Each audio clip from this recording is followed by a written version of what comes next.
Hello, and welcome to my visual presentation. My presentation is called Increase the Conversation, and it is about gallery accessibility, specifically for people who are nonverbal. Community members who are nonverbal often live in a smaller world. We don't really have our world designed to incorporate people who struggle with this issue. And installing wheelchair ramps is a great beginning to this, but we do need to think bigger than that. And a lot of these steps that I'm going to talk about are pretty easy to incorporate. There's really no big bad conspiracy here. I think the reasons this hasn't been addressed in our society already is just because we're not used to really thinking about it. And I think we also have an idea that people who are nonverbal are non-understanding, and that is often not the case. Um, People who are nonverbal often know what's going on around them.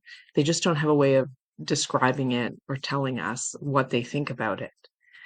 And some of the ways that they might tell us in different ways, maybe they can nod their head yes or no.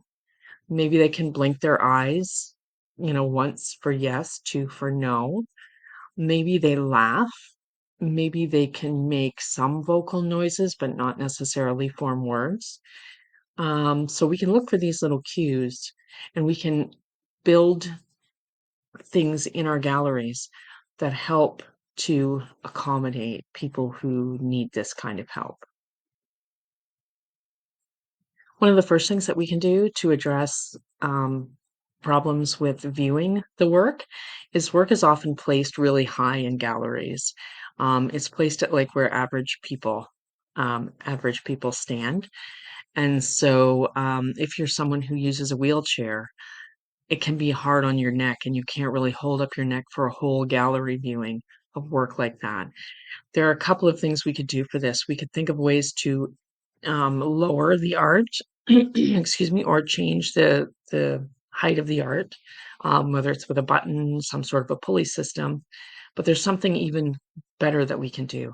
We can just make the art lower and offer chairs for people to sit. This also does increase the time that people will spend with a particular art piece.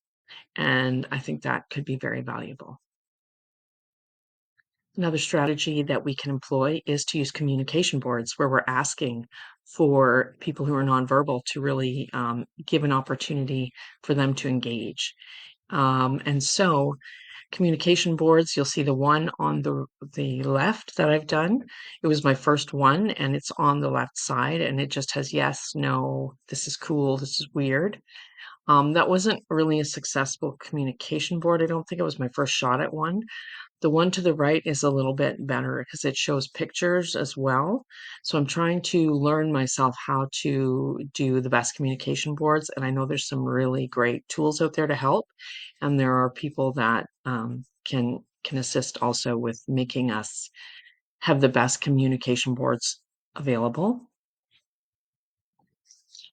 Another quick strategy is a sensory box. So to have things that the art is made of, but have it in a basket available for people to utilize, to be able to feel so that they can engage better with the work. So in conclusion, we need to make our galleries more accessible for all sorts of people. And there are some easy ways that we can do this for the people in our community who are nonverbal and who would benefit from this.